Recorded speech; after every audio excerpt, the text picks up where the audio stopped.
bienvenidos a todos. Muchas gracias por acompañarnos en una nueva jornada organizada por el Instituto de Derecho de Familia, el Departamento de Iniciación Profesional y la Comisión de Abogacía Joven, la cual integro. Mi nombre es Sheila Colman.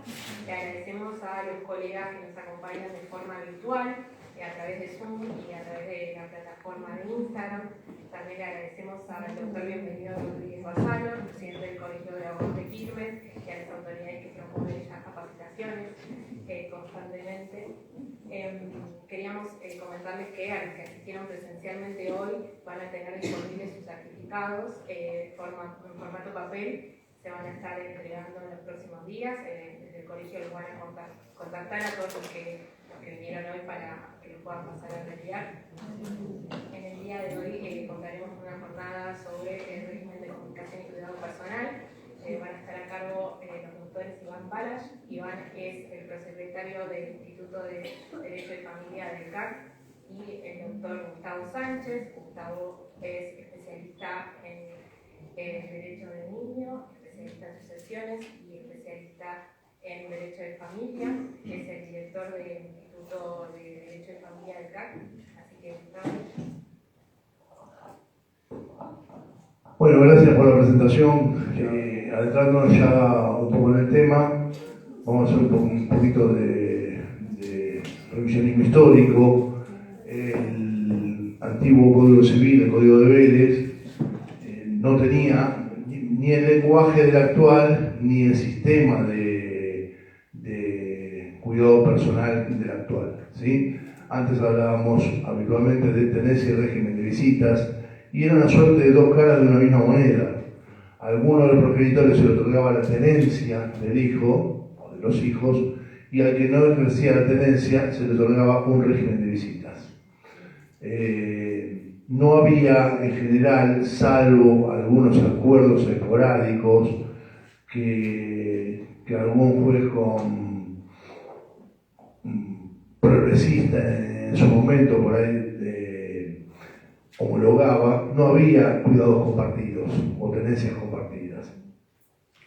Esto fue cambiando, acompañando los cambios sociales, y el nuevo código prevé preferentemente que esa extenencia o el cuidado personal sea compartido por ambos progenitores. Dentro de la modalidad del cuidado compartido vamos a encontrar dos variantes mínimas. Después hay un mix que se suele armar, pero mínimamente tenemos el cuidado compartido alternado y el cuidado compartido indistinto. El alternado implica habitualmente que los chicos comparten una determinada porción de tiempo con cada progenitor. Entonces, por ejemplo, están una semana entera con el padre, una semana entera con la madre, 15 días con el padre, 15 días con la madre, etc. El indistinto puede ser con un domicilio preferencial, ¿sí? Entonces comparten el tiempo de forma mucho más flexible, pero preferentemente en un solo domicilio. A veces, más allá de la relación que tengan entre los progenitores y los chicos, no queda más remedio que hacer el cuidado con domicilio preferencial de uno de los progenitores. ¿Por qué? Porque si tenemos un papá que vive en Bernal y una mamá que vive en Quilmes, y el nene va a la escuela en Bernal o en Quilmes, tendrá 10 minutos más de viaje de un lado con otro, y tal vez se pueda manejar un cuidado alternado que esté una semana con cada uno. Ahora, si la mamá vive acá y el padre se muda a Capital, el nene no puede ir una semana en Capital a la escuela y una semana en Quilmes. Entonces, necesariamente van a tener que optar por un régimen de comunicación o de cuidado personal, mejor dicho, que sea compartido, pero con domicilio preferente en la casa de uno de los dos progenitores. Bueno, no vamos a hacer demasiado hincapié en la cuestión de derechos de fondo, porque es sentarse con el código así abierto como lo tengo, en un rato de aburrimiento leerlo. O sea, no tiene demasiado misterio. Vamos a tratar de ir a la parte procesal, que vamos a encontrar, digamos, primero el desarrollo que nos toca hacer a diario en tribunales, y segundo, algunas perlitas que tienen algunos juzgados respecto de otros en la forma de llevar adelante ese proceso. El doctor Iván Balay, que me acompaña, trajo un aviso parroquial.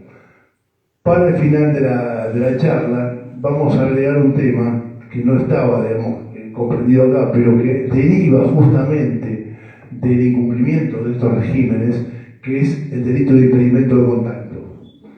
También traje un modelo de denuncia penal por el impedimento de contacto, y bueno, ya vamos a charlar de que el proyecto, o mejor dicho, la ley está bastante bien redactada, pero la aplicación penal es bastante deficiente. Desgraciadamente, para la mayoría de los integrantes de la justicia penal, los delitos derivados de la relación de familia, le hace impedimento de contacto, insolvencia alimentaria fraudulenta, etc., son delitos de menor cuantía. Y después se arrancan la vestidura cuando aparecen delitos mayores derivados de que no le permiten ver a los chicos hace un montón de tiempo. ¿Tá? Entonces, hace rato estamos desde Colpro, en la Comisión de Familia, proponiendo que o bien se le dé facultades sancionatorias a los jueces de familia, facultades penales para ese tipo de delitos, o bien se cree una justicia penal exclusivamente aplicable al fuero de familia. Es mucho más fácil crear la justicia penal porque las funciones ya las tienen por ley, y sería dedicarle fiscalías o juzgados de garantía o lo que sea exclusivamente abocados a este tipo de delitos. Cuestión de que todo lo que recibiría sería el impedimento de contacto, insolvencias alimentarias fraudulentas, chicos que son llevados ilegalmente, retenidos ilegalmente o llevados fuera a otra provincia. Entonces tendríamos un manejo mucho más ágil, pero por ahora está en simple pretensión, sin un trasfondo de parte del Estado de darle curso. Los voy a dejar en compañía del doctor Iván David Balay. No sé si es Iván primero o David. Iván. Que trajo un modelo de demanda de régimen de comunicación. Ya vamos a ver también que es rara la situación de que se llegue a demanda. ¿Por qué? Porque habitualmente este tipo de materia filtra por etapa previa, y el 80% de los casos se resuelven en etapa previa. A veces por buen manejo de los abogados, a veces por presión de los juzgados, que hacen 25 audiencias y tratan de revincular situaciones que son irrevinculantes, porque hay chicos que no los escuchan, si los escuchan dicen que tienen el discurso coaptado, e intentan revincular situaciones que no lo ameritan. Pero bueno, para los pocos casos que no se logra conciliar en etapa previa, hay que ir a la vía de conocimiento, etapa contradictoria, y acá vamos a tener un modelo de demanda. Además, el doctor Balay está muy ágil con la parte informática. Yo no, yo soy un dinosaurio, así que por eso lo traje al lado para que nos pueda orientar en eso. Bueno, lo dejo en compañía de gracias.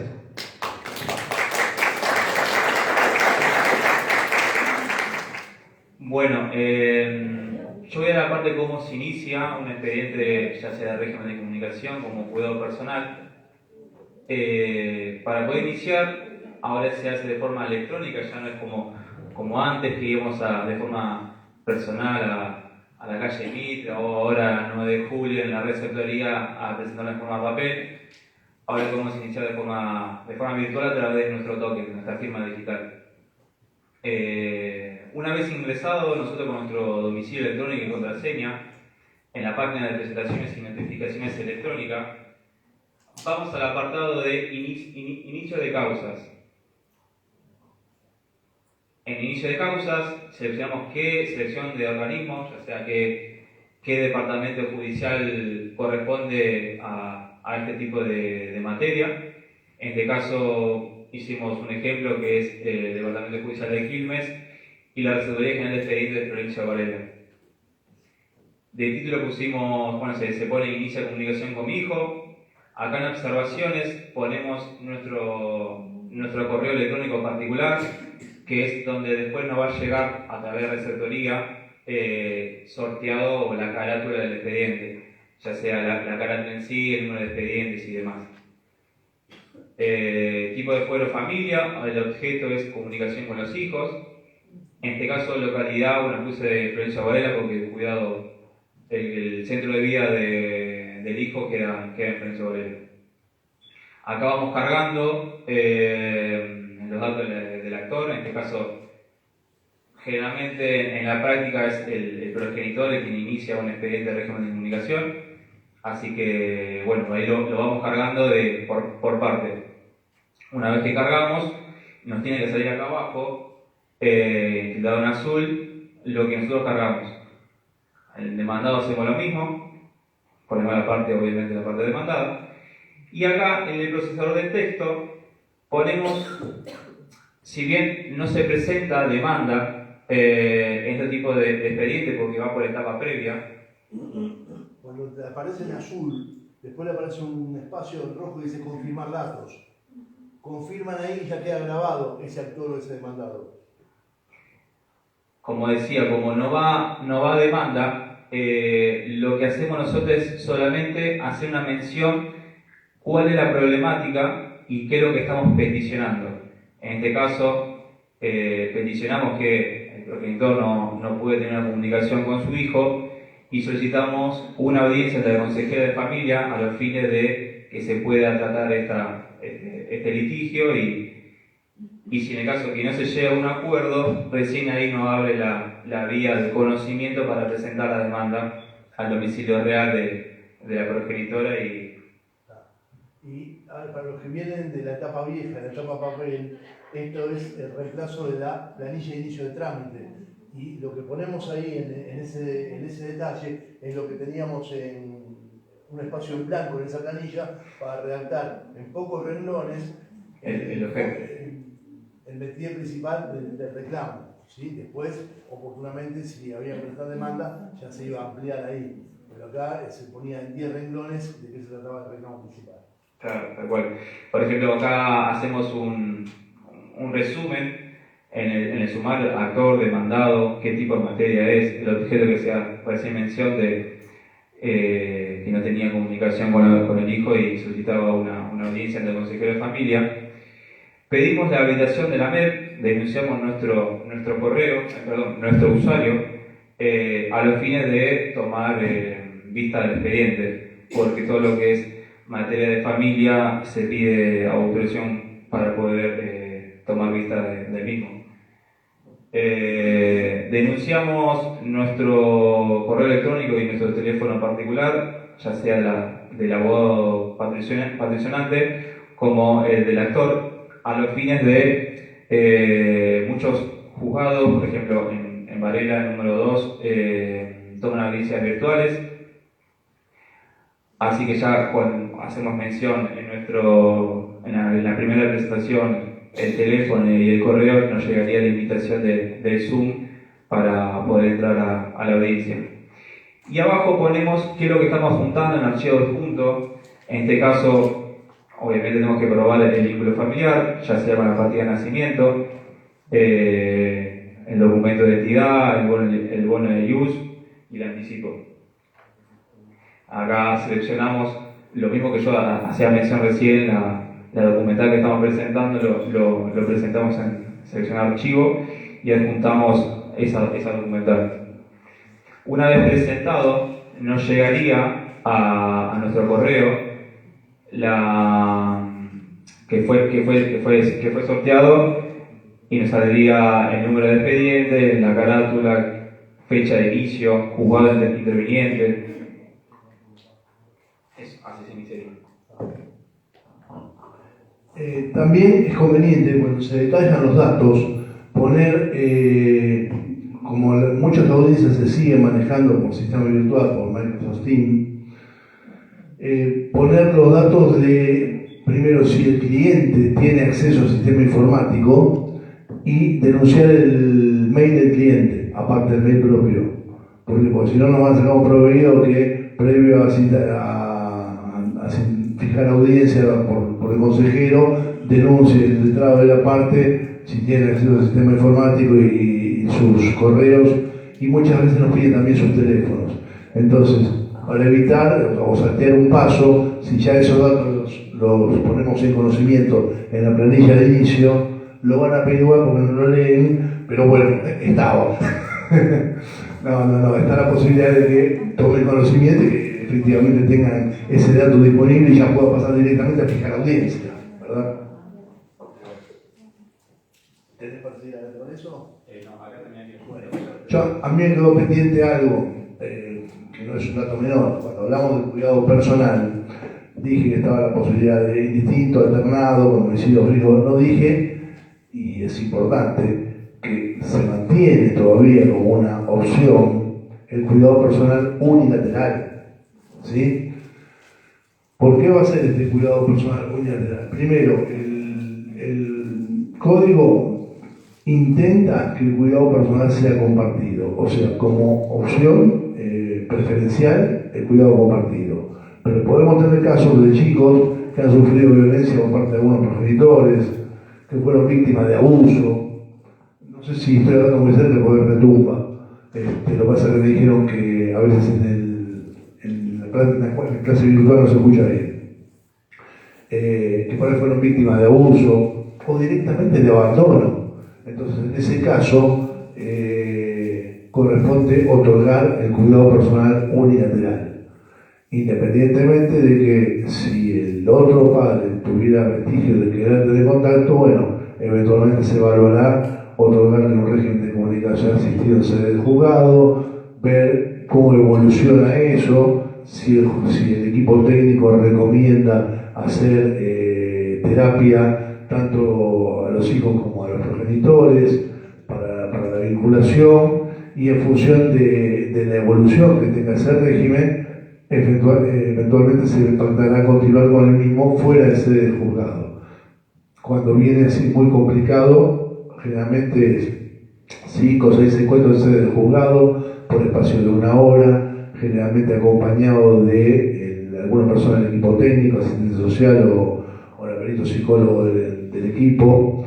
En algunos casos no es lo habitual y no es lo recomendable acompañado por el otro progenitor o que esté cerca, porque a veces el chico prácticamente no tiene contacto con el progenitor que pretende la comunicación y tiene una simbiosis con el progenitor con el cual convive. Entonces, bueno, quiere verlo, aunque sea a través de una ventana o aunque sea en la esquina, hasta ir soltándose un poco y tomando confianza. No es lo habitual y no es lo recomendable, porque si no es imposible reavivar el vínculo con el progenitor que pretende esa comunicación.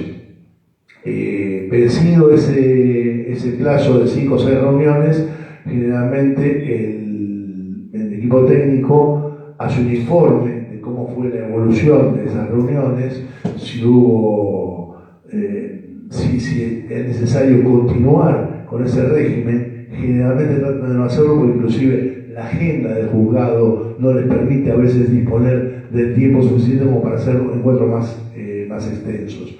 Entonces muchas veces se pacta que el régimen de comunicación continúe en algún lugar público. Si están en primavera-verano, por ahí se pacta una plaza, un parque, etc. Y si están en otoño-invierno, se pacta un shopping, o lugares así.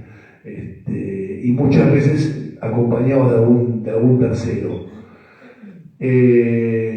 Y en función se suele estirar las audiencias de etapa previa para ver la evolución de este régimen, y en la última audiencia generalmente se fija un régimen que sería el definitivo. A veces, para llegar a un régimen definitivo, cuando el vínculo es prácticamente nulo, se tarda 1 año, porque por ahí tenemos una audiencia cada 3 meses y hay que ir sorteando todos esos peldaños que venía diciendo recién: el régimen del juzgado, después el régimen asistido afuera, después el régimen solo algunas horas, etc.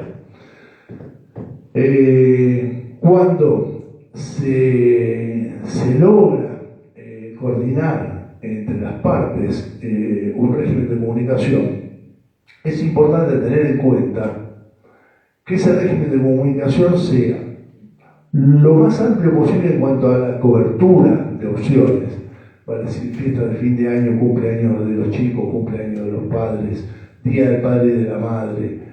Vamos a suponer que el nene todos los domingos está con el padre, sí, pero el domingo día de la madre no, le toca pasarlo con la madre. Aunque sea un día habitual de visita. Si quieren lo podrán eventualmente cambiar por el sábado anterior y si no, se perderá ese domingo. Pero lo pasa con la persona agasajada. Suelen ser a veces complicados cuando, por ejemplo, se dan los cumpleaños de los chicos, porque te dicen 3 horas con uno, 3 horas con otro. Y tenés que andar haciendo malabarismo para alquilar el saloncito cuando son chicos, ver en qué horario va a ser. Cuando no concurre, que se pueda, que haya una relación medianamente sana y puedan compartir el cumpleaños, bienvenido. A veces me ha tocado intervenir en causas que uno se plantea, ¿para qué lo judicializaron? No, porque queremos tenerlo por escrito. Pero tenerlo por escrito implica tener un tercero que se fue, que no conoce la dinámica familiar, y ustedes lo vienen llevando más o menos bien sin papeles. Ahora empezamos, lo judicializamos, le ponemos un régimen con cierta flexibilidad, pero que el jueves lo tenía que buscar, no, el jueves no viniste a buscarlo, listo, ya presenta un escrito porque no está cumpliendo con el régimen. Bueno, ese es otro asunto. La ley de honorarios que está a mitad de camino con el lenguaje, porque habla de tenencia y régimen de comunicación, el apartado, determina que el honorario mínimo por esas materias sería de 45 ius. Ahora, la pregunta que cabe hacerse es la siguiente: si están en el mismo renglón y si se suponen dos caras de la misma moneda, porque a uno le otorgan el cuidado y al otro le da el régimen de comunicación, ¿los 45 son por las dos materias? Y dice I. Bueno, claro, por eso dice I. ¿No? Entonces, No dice O. Tal cual. O sea que los 45 serían por la suma de ambas materias. ¿Y qué pasa si yo tengo un cuidado unilateral y no hay régimen de comunicación porque el otro progenitor es abusador? ¿Me van a regular la mitad? No, vas a cobrar 45 euros porque es un piso mínimo. Bueno, pero el piso mínimo habla de ambas materias y una no se litigó. Si la otra parte te pero lo planteo porque a veces nos pasa, más allá de que protestemos habitualmente las regulaciones, pero a veces nos pasa y es ambigua la redacción de la ley en eso. Podría haber, ya que son materias separadas a nivel de la Corte, podría haber sido materias separadas a nivel de la redacción de la ley. Y no, las pusieron juntas, entonces antiguamente sí era entendible porque era tenencia y régimen de visitas y generalmente no había posibilidad de compartir. Entonces la tenencia para uno, para que no tenga tenencia, el régimen de visita. Se hacía todo un paquete. Hoy por hoy, con el sistema de cuidado personal, parece que solo una materia sola. ¿Cómo? Tampoco es tenencia, pero bueno, la ley de horarios habla de tenencia y régimen de comunicación. Una actualizó el vocabulario y la otra no, se mantiene en el sistema viejo. ¿Qué tenemos también? Tenemos situaciones donde los abuelos pueden pedir, o los tíos o los padrinos, un régimen de comunicación. En realidad estamos hablando de los abuelos. A ver, todos aquellos que tengan obligación alimentaria tienen derecho de comunicación con las personas con las cuales tienen esa obligación. Entonces los abuelos son subsidiariamente responsables de los alimentos de los nietos y tienen derecho de comunicación. Y muchas veces se los niegan. Y nos va a tocar a veces hacer, o puede pasar lo siguiente también, por ejemplo, pueden tener padres que se desentiendan de los hijos y que el abuelo tenga que iniciar un régimen de comunicación, porque si el padre tiene un régimen de comunicación, en algún momento lo ven los abuelos. ¿Sí? Habitualmente, porque bueno, un sábado lo único que tiene, vamos a visitar a los abuelos. Pero si el padre se desentiende del régimen de comunicación, porque es un padre abandónico, porque se cansó de luchar contra molinos de viento y desistió, lo que fuere, los abuelos mantienen el régimen, el derecho a comunicarse. Entonces nos vamos a encontrar en algunos casos con abuelos que plantean régimen de comunicación con los nietos. ¿Sí? Por supuesto, el régimen de comunicación de abuelos y nietos habitualmente va a ser mucho más flexible, mucho más limitado que el que tiene el progenitor. ¿Sí? Pero hay honrosas excepciones. ¿Qué pasa con los abuelos que se encargaron de criar a los nietos hasta los 6, 7, 8 años? Y de buenas a primeras hubo una ruptura entre los padres y no lo ven más. Inclusive por el propio chico, ese chico está acostumbrado a convivir con el abuelo que lo crió, con los abuelos que lo criaron. Entonces, amerita tener un régimen especial que por ahí sea mucho más abierto que un simple régimen de abuelo que lo puede ver 3 horas sábado o domingo. Entiendo que sí. Pero bueno, se van a encontrar con esas situaciones a lo largo del desarrollo de la profesión, y cada casa es un mundo y cada cliente es un mundo explotado. Un multiverso. Otro dato que les quería comentar es el siguiente. Nos acompañan, bueno, entre los muchos colegas que están, hay varios que integran el el listado de registro de abogado del niño, ¿sí? Ustedes saben que para ejercer como abogado del niño hay que hacer un curso de preparación especial, que acá se hizo un par de veces a través del CIJUSO, aprobar ese curso y una vez aprobado inscribirse en el registro del colegio, que acá me van a ayudar. Quería saber si el registro es uno por Quilmes, uno por Varela y uno por Berazategui, o es uno entero y hay preferencia de que el abogado sea de Quilmes, Varela o Berazategui, depende de dónde se radica la causa. O si el sorteo es, te toca un abogado de Quilmes con un chico de Hudson, por ejemplo. Ahí sí les dejo abierta la inquietud. El tema es así. Perdón. Le cedo la palabra a la doctora Mara Granja, que es la secretaria del Instituto de Derecho del Niño, ¿verdad? Bueno, le contesto. El tema es así, Gustavo. El registro es del Colproba, de toda la provincia de Buenos Aires. Y después se divide en las departamentales, que son 20 departamentales, una por cada colegio. En nuestro caso en Quilmes, nosotros dentro de Quilmes tenemos Varela, Espeleta, Berazategui, Don Bosco, Bernal, es amplio el departamento judicial de Quilmes. Entonces, por eso necesitamos tener un registro que tenga colegas en distintas jurisdicciones, porque el sorteo es un sorteo por sistema informático, un software que diseñó el ingeniero Julián Lombardo, que es el ingeniero Colproba, y se llama REPAM, Registro Público de Abogados del Niño. Cuando hace el sorteo aparece centro de vida del niño, lugar de donde está la causa y domicilio del abogado. Por eso, una vez que se hace el sorteo, que no lo hacemos las autoridades del instituto, lo hace personal administrativo del colegio, llega un oficio del juzgado o del servicio local, se aprieta el botón del software del REPAM y sale el sorteo. Ese abogado que sale del sorteo sale del listado, ¿sí? Porque está trabajando en la causa. Entonces entra otro oficio y va a salir otro abogado, ¿sí? Así hasta votar. Es totalmente aleatorio en la palabra. Me explicaron que el software corre y aparece así.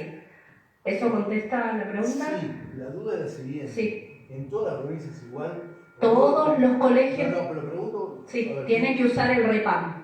Hay colegios que no lo usan. Yo integro la Comisión de Familia en Colproba, el Colegio Sí. de Provincia, como representante por Quilmes, y la realidad social de los colegios del interior es muy distinta. Es lo que te iba a decir. O sea, Dolores, Chapacón pertenece a Dolores, pero está a 90 kilómetros de la cabecera. Te quería explicar justo eso porque Ah, el dale, viernes dale. estuve en Dolores. Dale. ¿Qué pasa? Hay colegios, yo te decía, que no lo usan, pero no. A ver, el reglamento de funcionamiento de abogados del niño, que es la circular de Colproba 6273 del año 2016, dice que el sorteo, para garantizar la imparcialidad, la independencia, tiene que ser por medios informáticos. O sea, lo traduzco, no a dedo. Pero en departamentos judiciales como Dolores, que tenés Castelli, Pila, Chascomús, donde las distancias priman, entonces ahí sí se recurre al sistema alfabético cuando no se puede usar, digamos, supletoriamente, porque la obligación principal es usar el REPAM.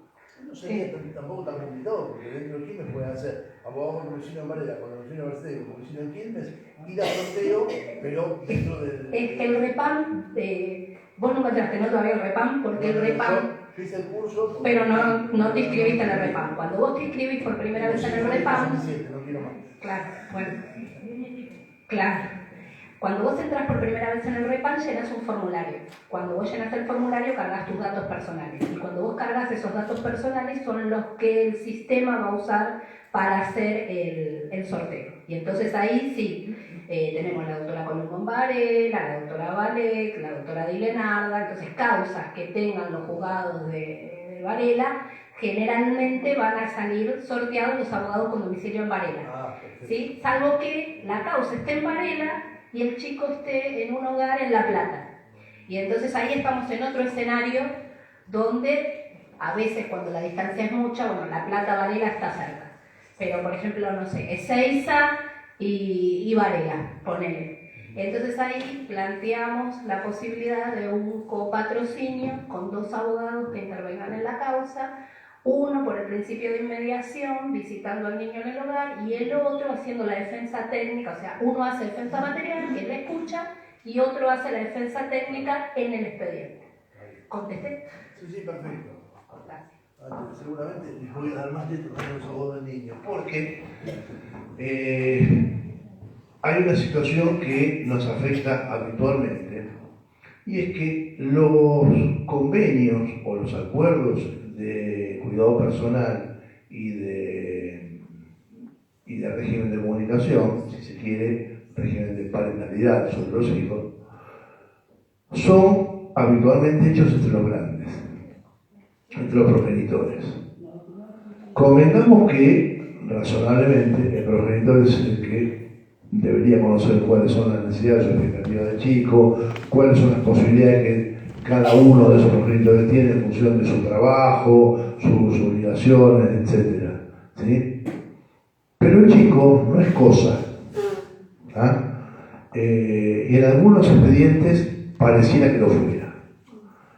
Porque en general son muy reacios en los expedientes a nombrar abogados del niño, aún cuando a veces los propios abogados de las partes, nosotros somos simplemente patrocinantes, lo pidan.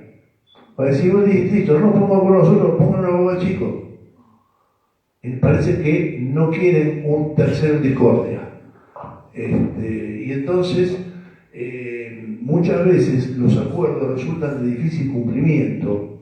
¿Por qué? Porque se ponen de acuerdo. Ahora casualmente tengo un caso, corrijo, no lo tengo, me lo han consultado, por supuesto que tengo muy mala memoria para los nombres, pero bueno, 2 nenas de 9 y 12 años que tenían una relación buena con su papá.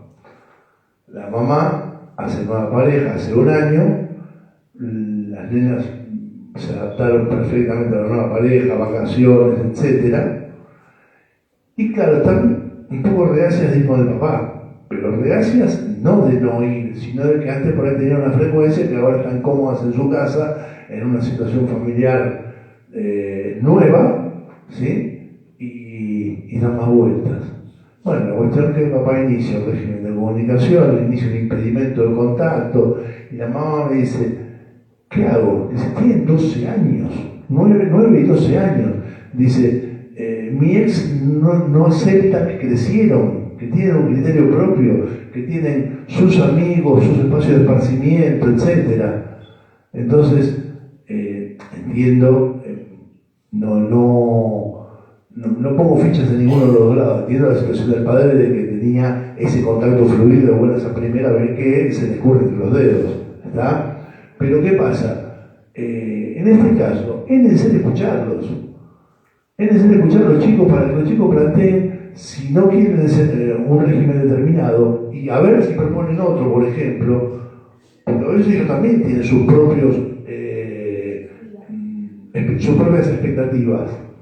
Entonces, bueno, hoy por hoy luchar contra molinos de viento. Yo lo digo como abogado de familia, pero los abogados del niño lo ven a diario. Después tenemos otras cuestiones, por ejemplo. Los abogados van a sorteo. ¿Qué pasa con el abogado de confianza? ¿Puede un chico tener un abogado de confianza? Convengamos que es por ahí un poco remota la situación, ¿sí? Ahora, Yo en algún momento, hace varios años atrás, por ejemplo, fui a dar charlas en escuelas secundarias sobre adicciones, sobre noviazgos violentos, etc. ¿Y qué pasa? Chicos de cuarto y quinto año, bueno, ahora quinto y sexto con los nuevos sistemas educativos, 16, 17 años, votan, se pueden hacer una operación estética sin necesidad de permiso de los padres. Pero no pueden elegir a vos que lo representa. Sí, pueden, sí que pueden. Bueno, pueden, pero muchos juzgados son bastante reacios y lo hacen ir al sorteo o le hacen dar 2 millones de explicaciones de por qué se presentó con el doctor fulano o la doctora fulana. Entonces, si yo voy y me presento con un abogado, no sé si lo elegí por confianza, por precio, porque me cayó bien, porque sale en la tele, por lo que fuere. Porque el chico con determinada edad y determinada capacidad progresiva en desarrollo y a un paso de ser adulto, me ha tocado un abogado de niño con una chica de 17 años que en 6 meses cumplía la mayoría de edad. ¿Por qué se les cercena ese derecho?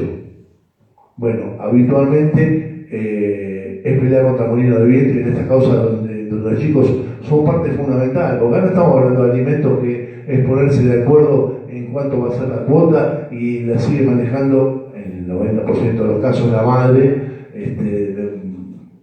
Por supuesto que hay padres que también cobran la cuota alimentaria, pero vamos a hablar de la generalidad. No, acá estamos hablando del ida y vuelta del diario, de la relación padres-hijos y de cómo se desarrolla y que naturalmente no se debería decidir sin escucharlos. Además de otra cuestión, audiencia artículo 12 en situación de régimen de comunicación dejan mucho que desear. Primero porque muchas veces ni se toman. Y segundo, cuando los toman, y a veces, no sé si ustedes han tenido oportunidad de estar con los chicos en el estudio, porque yo a veces, independientemente de quién esté patrocinando, si hay una hora de traigo, quiero escuchar qué es lo que quieren ellos, porque si voy a negociar un convenio con la contraparte, quiero saber qué dicen, qué les sirve, qué no les sirve. Y vos ves que viene y te hace un discurso X, y después cuando pasan al artículo 12, que no se graba desgraciadamente, el informe en 3 renglones dice que los chicos fueron escuchados y que se tendrá en cuenta para la oportuna decisión. No detalla nada de qué dijeron, qué no dijeron. Son paupérrimos. Hay otras excepciones también. Les puedo aportar primero que los principios. Perdón, con eso puedo decir muchas. Dos cositas que voy a decir. La primera es que el abogado del niño no es el tercero en discordia, porque el abogado del niño, el rol del abogado del niño es no adversarial, no se suma a la conflictiva de actor y demandado. La función y la misión del abogado del niño es llevar la voz del niño al proceso.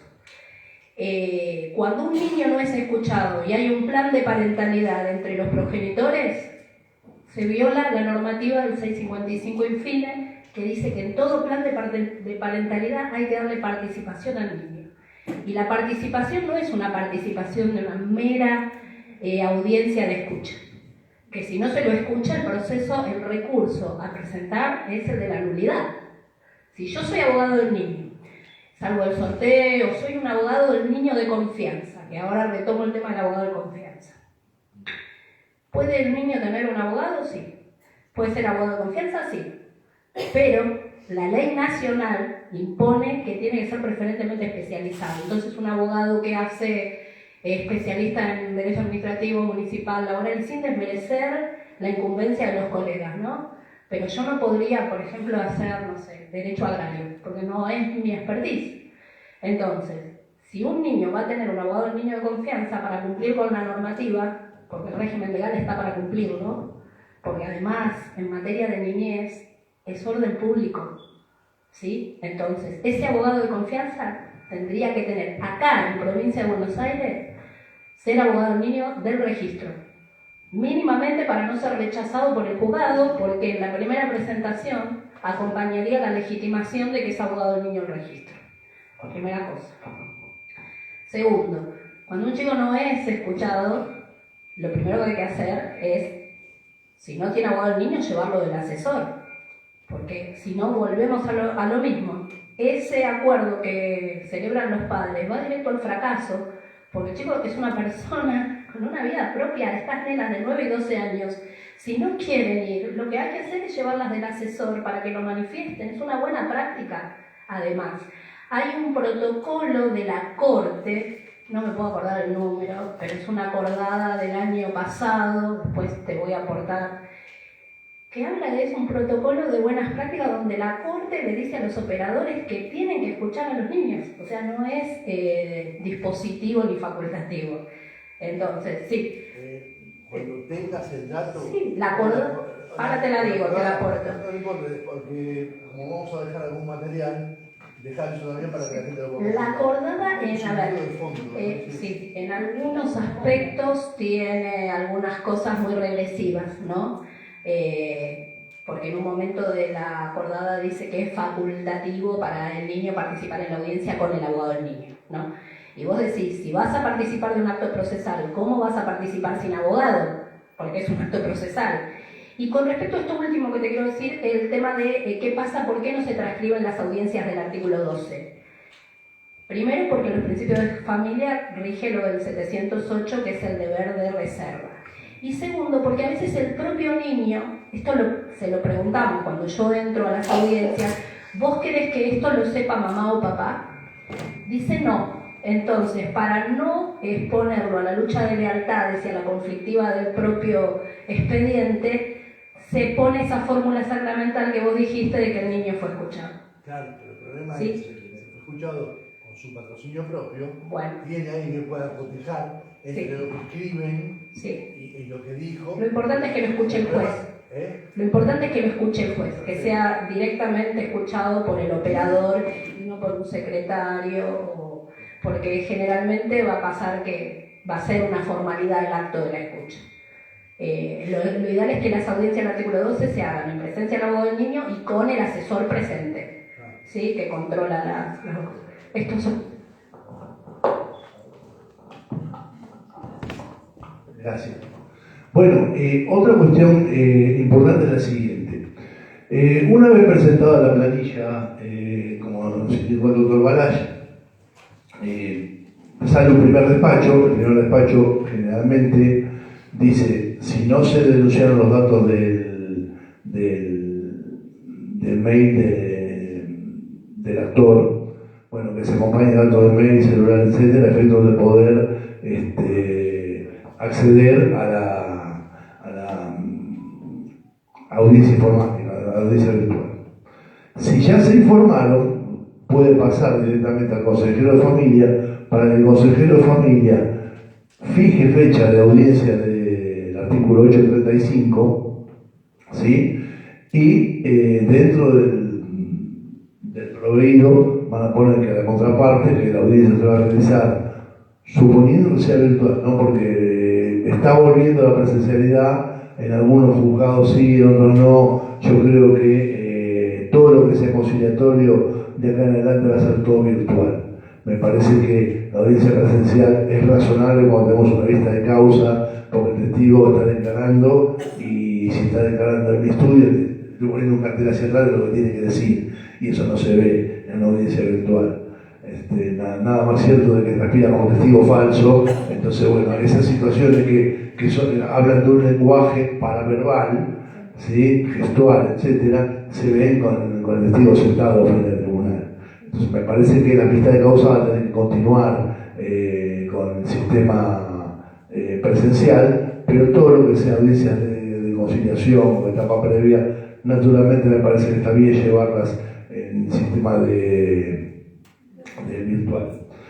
Entonces, dentro del proveído va a decir, si te convocas al señor fulano de tal, la audiencia que tendrá efecto tal día, a tal hora, por Microsoft Teams, para lo cual tendrá que denunciar si tiene acceso a plataformas informáticas, denunciar su mail, su teléfono, etcétera, lo mismo que el abogado correspondiente.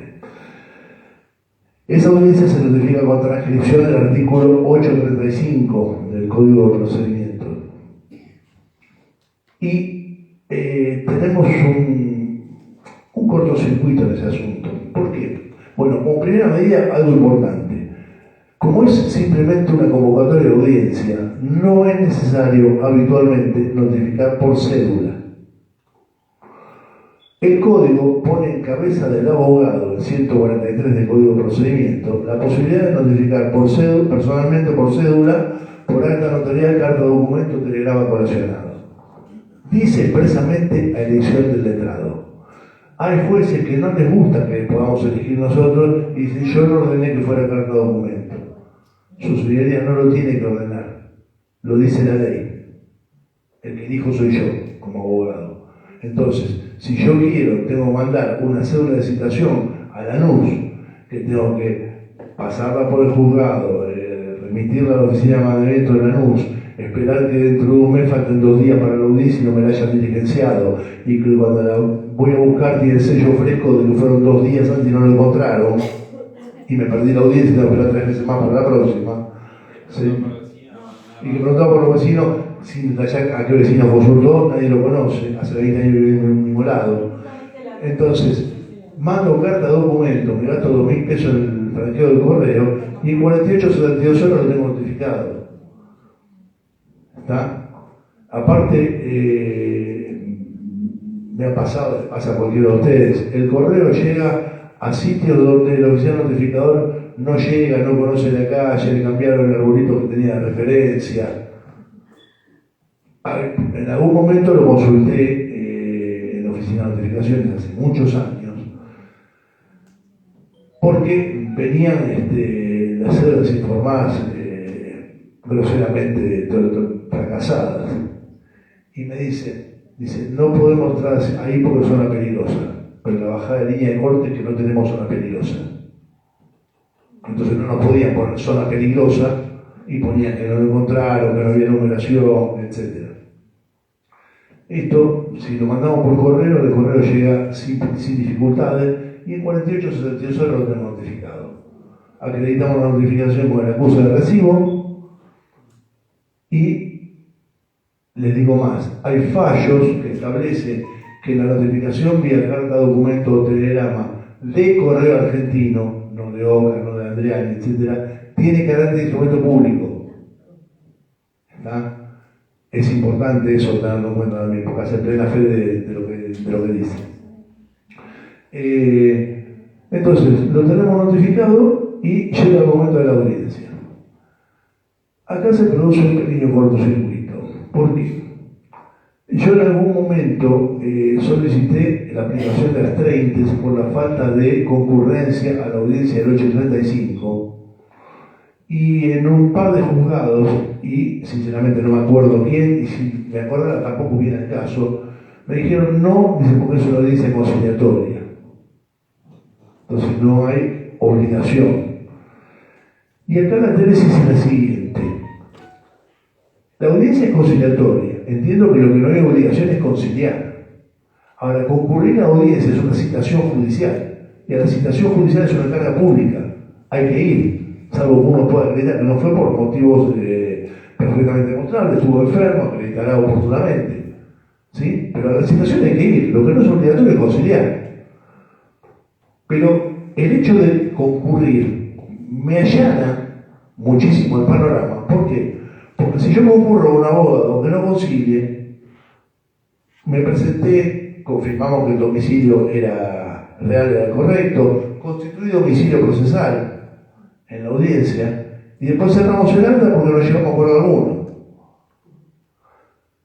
Cabría posibilidad, y algunos pocos juzgados han tomado la iniciativa en esta situación, de que si se presentó una demanda, antiguamente en estas causas, muchas veces uno presentaba la demanda, la separaba y la dejaba guardar en el sobre, en el viejo expediente de papel, ¿sí? Y recién le daban curso, fracasaba la audiencia.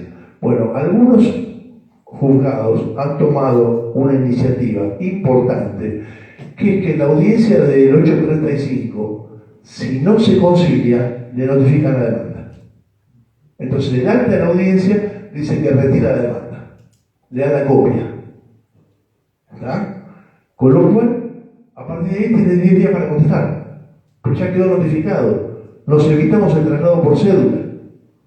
O sea, lo citamos a una audiencia por carta de documento, vino a la audiencia, resultó como abogado, constituyó domicilio, sí, se cierra el acta sin conciliación, atento a la imposibilidad de acordar de arribar a un acuerdo entre las partes. Acto seguido, se entrega copia de la demanda al demandado, quedando notificado en este mismo instrumento. Listo. Aceleramos muchísimo el proceso, pero son muy poquitos juzgados los que han tomado la iniciativa de llevar adelante esta situación.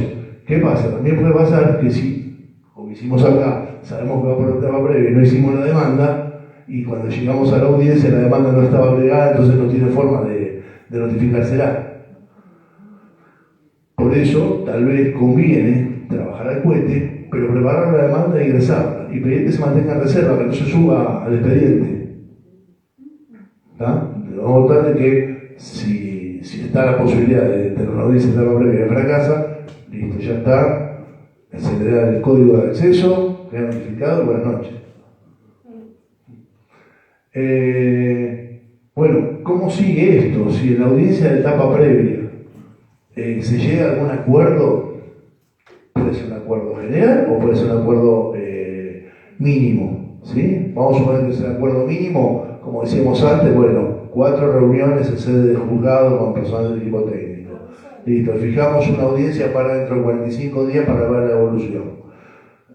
Bueno, después de 3 o 4 audiencias, si se llegó a una evolución medianamente razonable, se fija un régimen de comunicación, se labra el acta correspondiente, firman todas las partes, ese acta pasa en vista al asesor de menores e incapaces, que en algún momento le va a tener que cambiar el nombre a la figura, y con el visto bueno de la asesoría, vuelve al juzgado para que el juzgado lo homologue. Y la homologación hace la base de sentencia. Puede darse también que en el mismo acto de la audiencia se coordinen otras cuestiones que no estaban previstas. Por ejemplo, el reclamo, vamos a suponer, yo quiero de fondo reclamar alimentos, pero alimentos Quilmes, por ejemplo, digo Quilmes me refiero al Departamento Judicial de Quilmes, lo maneja todo por vía contradictoria. Audiencia del C36, traslado de demanda, con certificación de alimentos provisorios, etc. La Plata lo maneja todo por etapa previa. O sea, por etapa previa, como conocemos habitualmente, artículo 835, no se acompaña a demanda. Particularmente soy más amigo, cuando hicimos la clase anterior de alimentos, les dejé el material de la ponencia, de manejar alimentos por etapa previa, porque por una cuestión de formación profesional, cuando hacemos la demanda vamos con los tapones de punta, y el que la recibe dice, mirá esta HDP, me dice, es interés de mis hijos, eso, y por ahí el asunto es que no le alcanza la guita, pero vamos a cubrirnos, no hacemos daño, vamos por todo, apuntamos allá arriba, y después tenemos el espacio para negociar. Esa situación, esa demanda con los tapones de punta predispone mal la reconciliación. Entonces, si lo único que hace es citarme a una audiencia reclamando alimentos y no tengo toda esa parafernalia que acompaña la demanda, bueno, le paso 5, no alcanza, le pide 10, bueno, cerramos en 8, después se verá, pero se llega a la audiencia en una condición más sana para poder intentar una conciliación. Y si eventualmente no se concilia, bueno, en la misma audiencia se puede hacer notificar la demanda y son 10 días para contestar. ¿Está?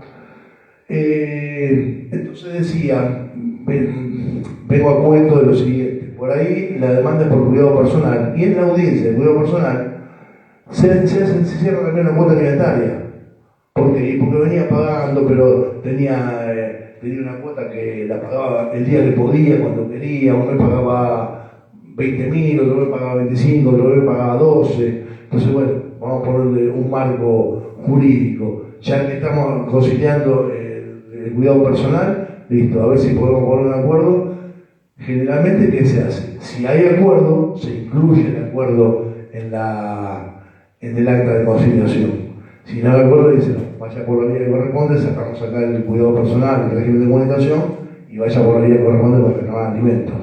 ¿Tá? Pero se puede dar la posibilidad justamente de que esa audiencia que nació originalmente por un tipo de reclamo incluya al momento del acta alguna otra materia. Bueno, ¿cómo estamos? Sí, todavía tenemos tiempo. Yo dije que fuera del programa, no quita que me haya quedado en el tintero y que por ahí después se los aclare. Pero había traído también para charlar un poco sobre el delito de impedimento de contacto, la ley 24270.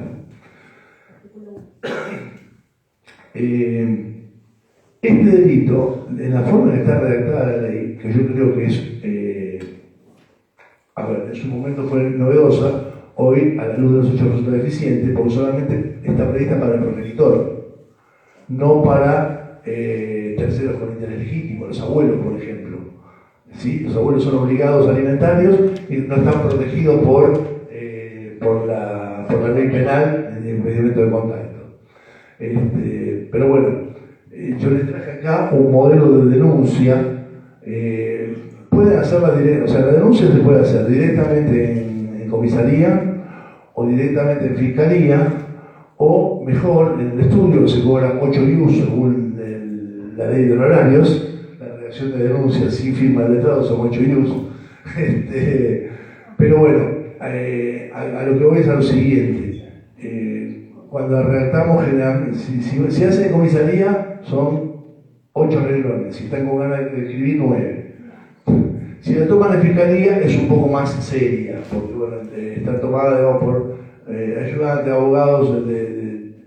Y si la hacemos nosotros, la hacemos con más tiempo y con posibilidad de ofrecer pruebas. Si la toman en fiscalía, dicen, no, las pruebas son por una etapa posterior. Acá denuncio.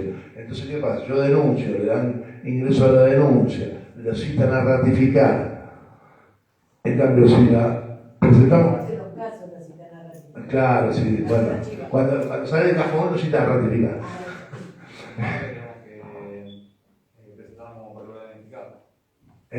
También, sí, hay que presentar como ratificado si queremos que avance. Entonces, le decía yo, bueno, acá trajo un par de datos y yo traje un modelo de denuncia que, por supuesto, todo es perfectible, o sea, lo dejo como, queda como material en todo lo que trajimos. Te pasé la acordada y la guía. Te la pasé por WhatsApp para buenísimo. el grupo y para aportar. Buenísimo, gracias. Bueno, ahí está la denuncia que está hecha por derecho propio. O sea, la redacté yo, pero no intervengo ahí en la denuncia. Sí creo, si mal no recuerdo, hay una capítulo donde pongo autorizado y el propio denunciante me autoriza a que me den acceso a la causa. No me acuerdo si en esta que traje acá lo puse. ¿Por la SIM? Acceso por la SIM, 24 Claro. horas, si no, tengo que pagar el bonito. Claro, bueno, pero me autoriza el denunciante a ver la causa, a hacer el seguimiento, aunque yo no me presente como abogado. Entonces, fulano de tal, de ley tal, acompañó copia, argentino, hacía tal día, estado civil casado, constructor, con domicilio real en tal lado, y en pleno conocimiento del punto 245, delito de falsa denuncia, ¿sí? Ahora está lamento informar que para hacer eso está el Centro de Atención a la Víctima. Entonces No te van a autorizar o solo 24 horas. o solo 24 horas. Ok. Para hacer el seguimiento de la causa, el denunciante puede llamar por teléfono o presentarse. Espera. Porque no se lo van a perder. Bueno, buenas noches. Les comentaba. Buenas noches, mi nombre es Luján Núñez. Bueno, lo que comentaba, pedí el micrófono para lo siguiente. Antes esto funcionaba como lo comenta Gustavo, me acerco a la compu porque se nos lleva el lente. Como lo comenta Gustavo, uno pedía la autorización, entonces estabas autorizado, por ahí podías pispear, tenías el quinto piso que era maravilloso, vos venías y veías, tenías ahí la computadora, le decías al chico, quiero hablar con alguien de la fiscalía, y era magia, aparecía alguien a las 45, 50 minutos, pero alguien aparecía y te atendía. Hoy eso cambió. ¿Por qué? Porque como la víctima cambió su posición dentro del derecho penal, hay lo que se llama Centro de Atención a la Víctima, ¿sí? Que vamos a ver que en las causas penales aparece con la sigla CAB corta QL, CAB, ¿sí? Entonces, esos centros de atención a la víctima son quienes le van a ir informando, a petición de la propia víctima, cómo va el trámite de la causa. O sea, le van a decir, señora, sigue igual que hace 3 meses, 4 meses, 5 meses, 6 meses, hasta que en algún momento la señora se canse o le digan, se archivó, y entonces venga corriendo al estudio jurídico de nosotros y digan, me archivaron la causa. Entonces, la persona, la víctima, puede o ir personalmente al centro de atención a la víctima, al CAP, o llamar por teléfono o mandar un email. A su vez, algunos clientes que ya tienen años gastados dentro de la justicia, lo que hacen es mandar directamente al mail donde se sortean los expedientes. Ahí le dicen, comuníquese con el CAP, y ahí se comunican con el CAP y les informan. Pero ahora se está como coordinando de esa manera la cuestión de la consulta de la causa por parte de la víctima. Salvo que esa la presentes con firma de letrado. Claro, salvo que ella la denuncia la arranque como particular damnificado.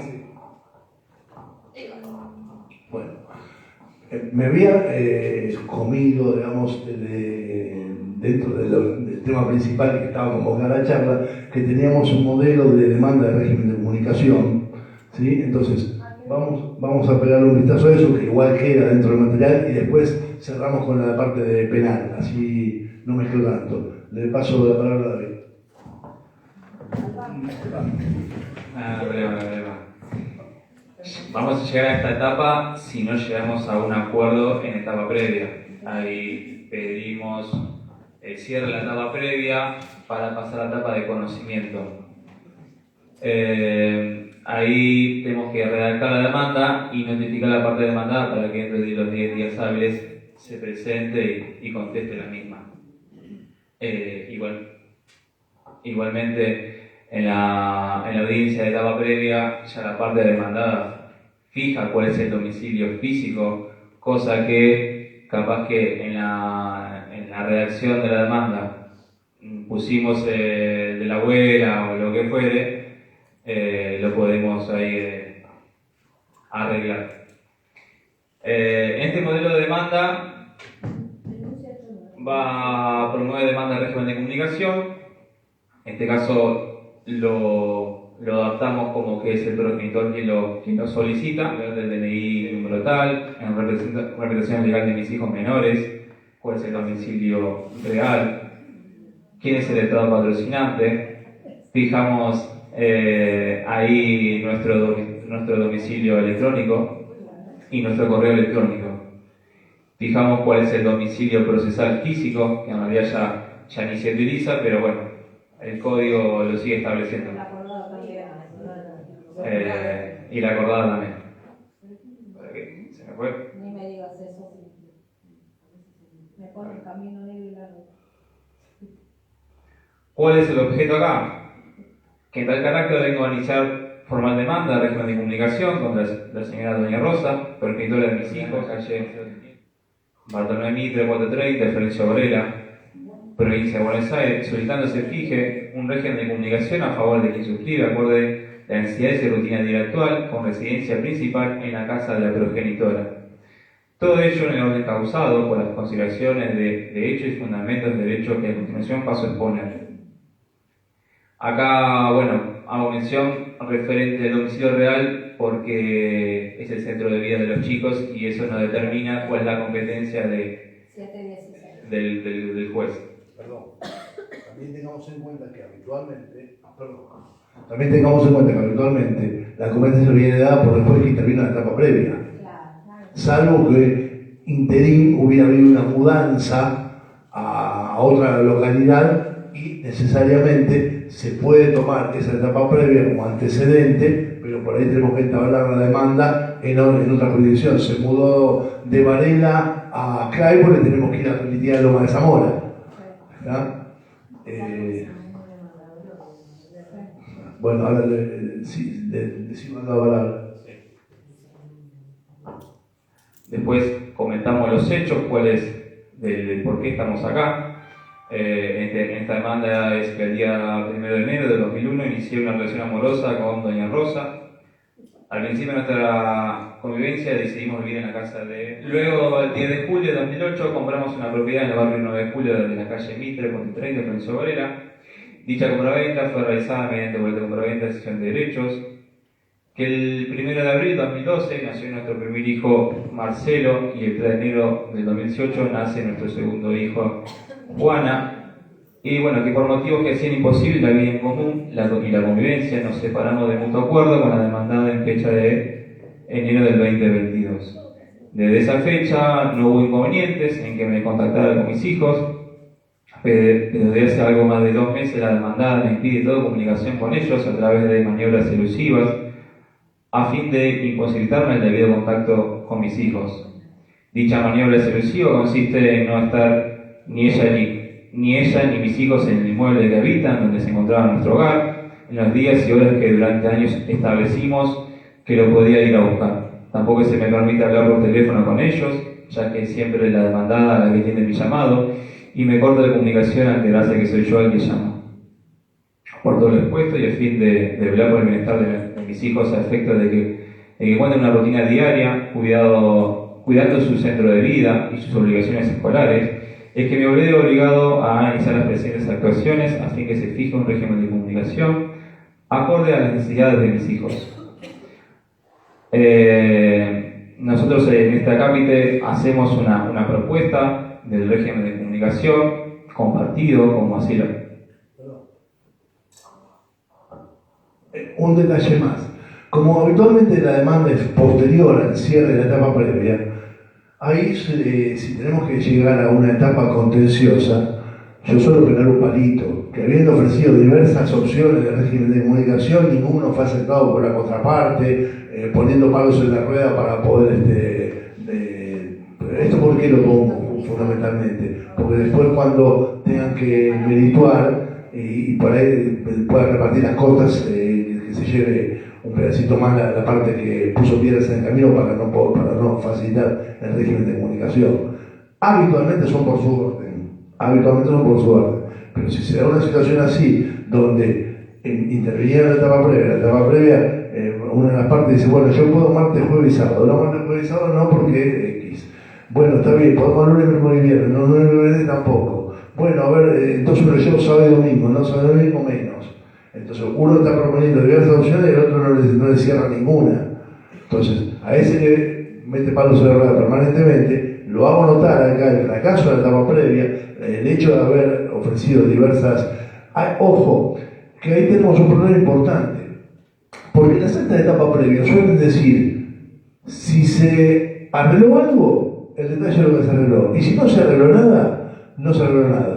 Pero el código dice que debe elaborar acta circunstanciada, vale decir que si hubo oferta de régimen de comunicación de una de las partes y negativa de la otra, de no aceptar ninguno, no proponer nada como contrapropuesta, eso debería figurar en el acta, porque ese acta después tiene que ser merituada al momento de evaluar el otorgamiento de un régimen al momento de fijar las costas. ¿Y esa tarea del abogado decirle al Sí, es tarea del abogado, pero el consejero de familia se te plantea que hubo acuerdo, redacta el acuerdo, no hubo acuerdo, cierra con que no hubo acuerdo. Reitero, con honrosas excepciones, poquitas. Sigue Iván. Igualmente hay consejeros de familia que manifiestan la actitud de las partes en el acta. No sé, que directamente no tuvo voluntad de conciliar, o como que sí, como decía Gustavo recién. Decía de la propuesta de la régimen de comunicación, nosotros ahí exponemos qué día nosotros solicitamos, lo que fuere. No sé, en este caso puntuales, los días de semana se propone que los niños vean a su padre 2 días en la semana, siendo retirados por el padre luego del colegio y retornados al día siguiente a las 20 horas en domicilio materno. Se pone que dicho régimen sea de martes a miércoles, y los fines de semana se propone que los niños pasen fin de semana de por medio con el progenitor. Referente a las vacaciones, en en verano 30 días, 15 días con cada progenitor y lo mismo en inviernos. Referente a las fiestas, lo mismo, 24 y 25 con la madre y fin de año con el padre y viceversa cuando el año siguiente. Bueno, el derecho, y después vamos a la parte de prueba documental. Tenemos que probar, como mencioné antes, el vínculo familiar, que se prueba con la partida de nacimiento, copia del DNI del actor. Otro tipo de prueba es las testimoniales. Muchas veces también solicitamos medidas pruebas informativas, ya sea si los niños concurren a una educación, a un instituto educativo y ver cómo es la conducta de los niños, quién los lleva. Si el padre se presenta en los actos escolares, si tiene si el padre se presenta en los actos escolares, si tiene vida activa, digamos, en la formación de esos chicos, o simplemente. Otra cosa más, recién cuando estaban explicando Iván la posibilidad de las fiestas, convengamos que es una propuesta, y la propuesta muchas veces indudablemente va enganchada con cada familia. Por ahí, por ejemplo, el padre tiene familia en el interior, entonces va a pasar fin de año y año nuevo con la familia y empalma las vacaciones. Entonces por ahí no es esta fiesta alternada, Navidad con uno, un año y año nuevo con el otro, y cambiando el año siguiente. Por ahí se pacta que toda la Navidad, yo voy de Navidad pase con la madre, con la familia de la madre, y todos los años nuevos y fin de año y año nuevo con la familia del padre. Pero bueno, eso lo van a ir dibujando ustedes en función del relato que les haga su cliente de cuál es la situación familiar en general. Ahora Marcelito tiene 11 y no me acuerdo el nombre de la nena, tiene 4. Juana. Marcelito los miércoles tiene inglés, es la que te van a hacer. Los miércoles tiene inglés y los martes hace entrenamiento de fútbol, así que no podría concurrir en eso. Pero Juana sí. Pero Juana sí. Ahora, Marcelito dice yo no quiero, pero mamá quiere que vaya. Que yo vaya. Sí. Ahí que... Bueno, van a escuchar lo de Hay que asunto. explicar. Pásaselo. Pero no es malo, Bueno, perdón. Decía, Marcelito tiene, por lo que vimos, 11 añitos, hermosos, divinos, y Juana tiene 4. Marcelito los miércoles tiene inglés y los martes tiene fútbol. Por lo cual, mamá que sí estaba de acuerdo con fletar a Marcelito y a Juana martes y miércoles, Marcelito dice, yo no voy, porque yo quiero seguir yendo a fútbol porque tengo mis amiguitos y quiero seguir yendo a inglés porque tengo mis otros amiguitos del instituto. ¿Qué hacemos con Marcelito? Porque Juana va a ir. Juana va a ir, no tiene actividad. ¿Qué hacemos con Marcelito? No, violencia física no, están prohibidos los maltratos.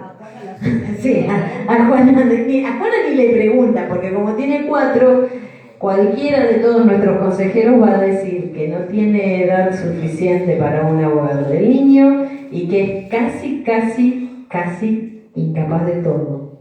De derecho. No, incapaz de todo, no solo de derecho, de todo. Es prácticamente un animalito que lo manda con el papá, con la mamá. Tengo una consejera con la cual tengo un problemita, ya que estamos hago terapia, tengo problemita porque justamente, sí, ya estoy jugando, porque justamente aplica esta teoría, ¿sí?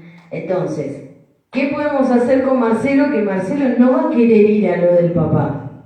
Pero el papá no lo puede llevar. Y no. Y porque justo la nena quiere hacer otras cosas en ese horario. Entonces, ¿qué hacemos con Marcelo? Claro, tenemos 2 opciones. O tratamos de convencer a papá de que cambiemos los días y que lo lleven y que lo traigan, o pedimos abogado del niño para que lo escuchen a Marcelo. Una espontánea con el asesor, si no, doctora Luján. Pedimos la espontaneidad, pero capaz que no funciona tampoco. Vamos a pedir un abogado del niño, porque ya que estamos, ¿para qué vinimos si no, doctora Granja? Pedimos un abogado del niño. Ahí el juzgado va a decir no. ¿Por qué? Porque no tiene capacidad, le van a decir. Entonces ahí ustedes reiteran que en atención a bla, bla, bla, bla, bla, solicito abogado del niño. ¿Por qué?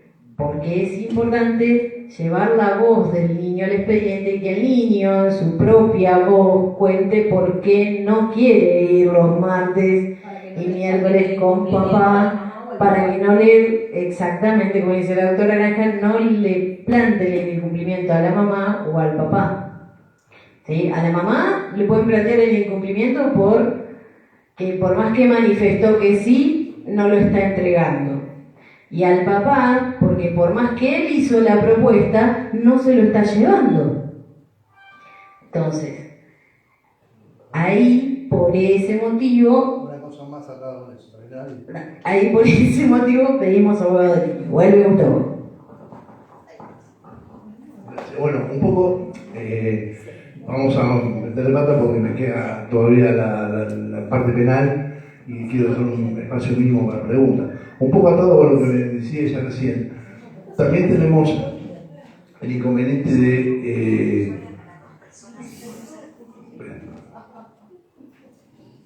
hizo un mar, no una laguna. Sí, un océano. Ya voy a retomar la idea, disculpen todo lo del Zoom también. De paso, Iván que siga con lo que falta de la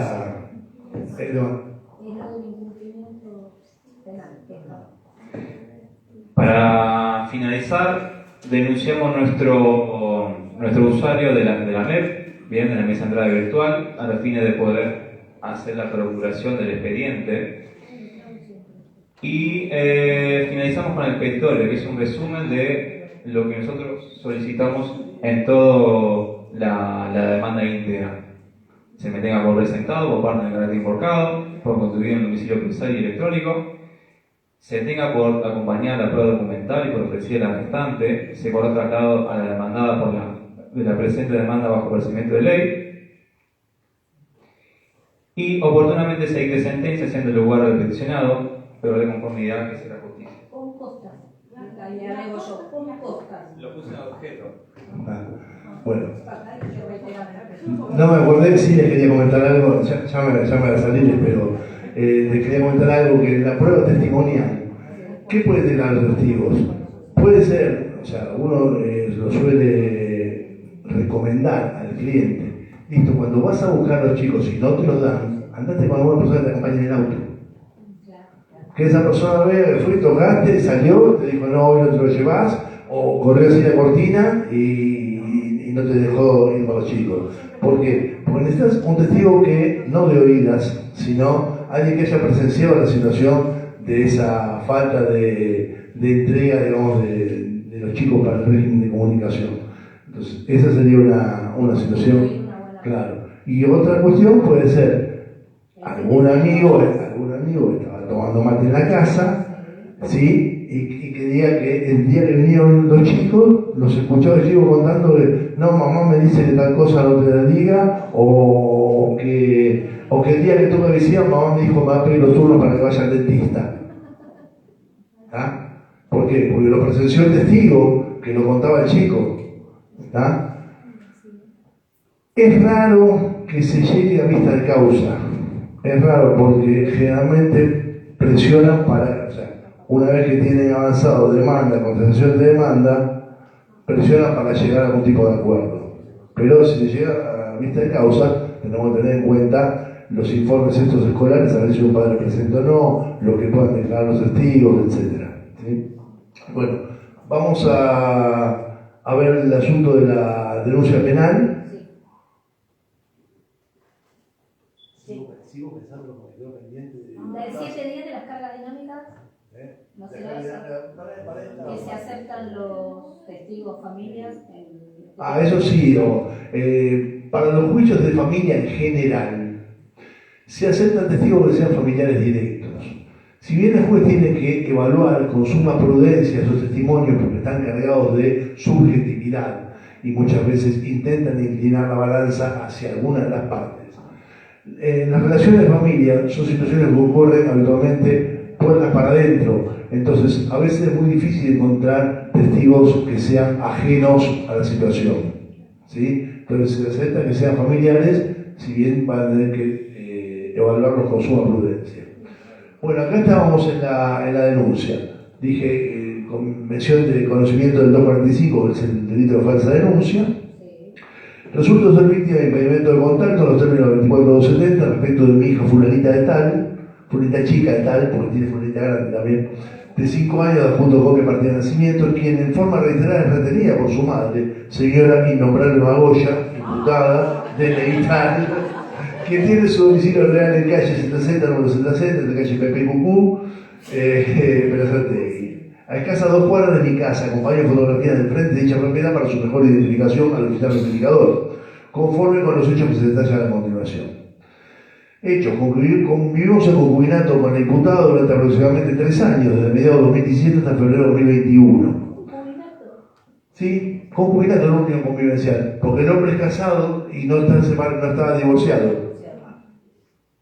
De dicha unión, el caso es real, se cambiaron el nombre, pero el caso es real. De dicha unión tuvimos a nuestra hija fulanita, de demás datos abordados previamente, habiendo convivido juntos con la imputada durante todo el embarazo y hasta el año y medio de la niña, cuando nos separamos, atento a las permanentes discusiones por celos que la imputada mantenía respecto de mi ex esposa, de la cual yo me encuentro separado de hecho desde hace aproximadamente 8 años, pero con la cual mantengo contacto frecuente por otros hijos que tenemos en común de dicho matrimonio. La imputada siempre ejerció una conducta totalmente posesiva sobre nuestra hija, tratándola desde que nació como si fuera una cosa de su exclusiva propiedad, impidiendo normal contacto con el de suscrito con la niña. Dicha situación, que se agudizó una vez separados, dio origen a mi oportuno reclamo ante el juzgado de familia 2 de Berazategui, en auto fulano con Mengano sobre el régimen de comunicación, expediente número tal, reclamo del cual, luego de 2 audiencias en las que costó bastante hacer entender a la misma el derecho /deber de contacto paterno-filial, se logró una aparente solución que quedó plasmada en los acuerdos cuyas copias simples se adjuntan, provisorio de fecha 14 del 5 del 22 y definitivo del 19 del 10 del 22, donde se logró un régimen de comunicación relativamente razonable.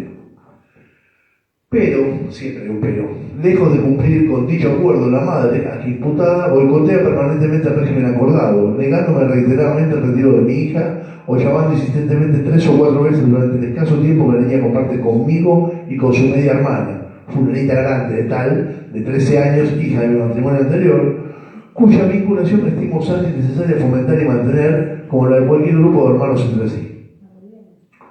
Los últimos hechos que desencadenan la presente denuncia penal ocurrieron los pasados sábados, 22 del 4 del 23 y 29 del 4 del 23, conforme al siguiente cuadro de situación. El 22 del 4, cuando me presenté a retirar a mi hija, salió la imputada al jardín de su casa y, reja de por medio, me manifestó que no me iba a permitir retirarla, siendo que ese día me correspondía la visita y que pronto su abogado se iba a comunicar conmigo. Bien, durante la semana no tuve ninguna novedad al respecto y el sábado siguiente, 29 del 4, me presenté nuevamente en su domicilio, esta vez acompañado de un par de testigos, cuyos datos aporto a continuación, y nuevamente me pidió retirar a mi hija, razón por la cual nos fuimos sin poder concretar el encuentro. Que dicha situación encuadra perfectamente en la previsión del artículo 3 de la 24270, por lo cual solicito vuestra urgente intervención y el dictado de medidas de coacción que obliguen al imputado a su debido cumplimiento y que me permitan poder disfrutar libremente con mi hija conforme al régimen de comunicación judicial oportunamente homologado. Perdón. Por último, deseo destacar que la imputada se maneja conmigo de forma verbalmente violenta, situación que es de conocimiento de los testigos por ser conocidos de ambas partes. Uno de ellos, el señor Walter, el padrino de fulanita, y dicha actitud no ayuda en nada con el mantenimiento del vínculo con mi hija. Aportan testigos. Solicito cita a declarar en carácter de testigo de los hechos narrados a las siguientes personas a saber: Walter Chido, DNI 1144568, profesión enfermero, padrino de mi hija, y Janina Chida, DNI 8 de profesión enfermera, ambos son concubinos con domicilio en la calle tal, entre calle tal y tal Berazategui. Solicito urgente intervención. Que lo expuesto es todo cuanto tengo que declarar al respecto, reservando el derecho de ampliar la presente denuncia en caso de continuar la imputada con dicho accionar y o de conseguir nuevas pruebas para aportar a la causa, solicitando la urgente intervención de la Fiscalía a efectos del inmediato cese del delito denunciado y poder retomar el normal vínculo de contacto con mi hija. posible comisión de otro delito. Sin perjuicio de ello, solicito que también se investigue la conducta de la imputada por la posible comisión de delito de desobediencia a una orden judicial, toda vez que se trata de un convenio homologado y hay una sentencia para cumplir. El cumplimiento arbitrario y unilateral de un acuerdo homologado fuera de familia con fuerza de sentencia. Y está notificada del acuerdo homologado. Sí, está notificada como homologado, por eso con fuerza de sentencia. Se radica presente en la ciudad de Argentina el santo día de mayo de 2023. Firma exclusivamente la parte y si la presenta la fiscalía, que le pide que le certifique la firma para evitar que la tenga que ratificar después. ¿Tá? Esto sí, patrocinio del Estado. Me faltó, tengo otra parecida, que le pongo una capa y que digo, el suscripto autoriza al doctor Gustavo Sánchez a intervenir en la causa, a tomar fotocopias, hacer el seguimiento, sin que ello implique patrocinio jurídico, etc. ¿Tá? Para que no hagan pagar aportes por el simple hecho de ir a mirar la carpeta. Bueno, les voy a deber lo que me quedó en la laguna. Si me acuerdo, después se lo voy a decir. Yo te voy a aportar la acordada, hay dos acordadas, una que es parezco la noticia de la Corte, pero bueno, hay una acordada que es del año pasado, Del 2019, la 3964, que la otra vez la mencioné, y ahora se complementa con la 4099 que entró en vigencia ayer, 8 de mayo. Bueno, ¿qué dice esta acordada? Si anexo 2 o 3, que en este caso había un expediente anterior en familia, que no, lo tenés que ofrecer a defecto vivendi y probandi, porque de ahí van a salir los elementos que configuran el tipo objetivo de este delito de impedimento de contacto. Pero esta acordada pone en cabeza de ambos juzgados el deber de colaboración y de cooperación, para que haya medidas eficaces, unidad de proceso, ¿sí? Y para que lo que se prueba en un juzgado también sirva para otro. La pueden bajar la acordada, si no te la paso. Sí. Y seguramente vamos a hacer una capacitación con estas acordadas, porque son herramientas re valiosas para empezar a usar y a trabajar más eficientes, porque los obligamos a que ellos trabajen en estos temas en conjunto, porque si no trabajamos más nosotros. Un detalle me parece importante comentar es el siguiente. A través de la mesa penal se puede ver si cuando hacemos un denuncio de impedimento de contacto, por citar, si la misma imputada tiene otros delitos previos u otras denuncias previas, porque a veces tienen hijos de distintas parejas y tienen más de una denuncia de impedimento de contacto. Entonces es interesante citar esos antecedentes para poder tratar de justificar su modus operandi ese de impedir el contacto con los hijos. O sea, no es que le ocurrió con este padre, sino que tiene dos hijos más de otras dos parejas y tiene denuncia de la misma situación, ¿sí? Porque eso le va a servir al fiscal como en la investigación como para poder apretar las tuercas o tomar medidas de coacción para obligar el cumplimiento. Bueno, gente, lo que me quedó en el mar, en la laguna, la verdad no me lo acuerdo. Era muy interesante y a todo lo que venía diciendo la doctora Luján, pero no me lo acuerdo. Por hoy terminamos, los invito les agradezco a todos, tanto los que están por Zoom, como los que están por las redes sociales, el acompañamiento, espero que les haya gustado y bueno, a su disposición para consultas. Dos cositas, nos vamos. Muchas gracias a todos, muchas gracias material de la clase de hoy, lo vamos a estar compartiendo. Los que quieran presenciar también van a poder retirar a partir de la próxima semana ya sus certificados. Y invitarlos al curso de Derecho Procesal Penal para Jóvenes y Nobles que va a arrancar el próximo miércoles, también se va a realizar acá en el colegio, así que bueno, muchas gracias y gracias Gustavo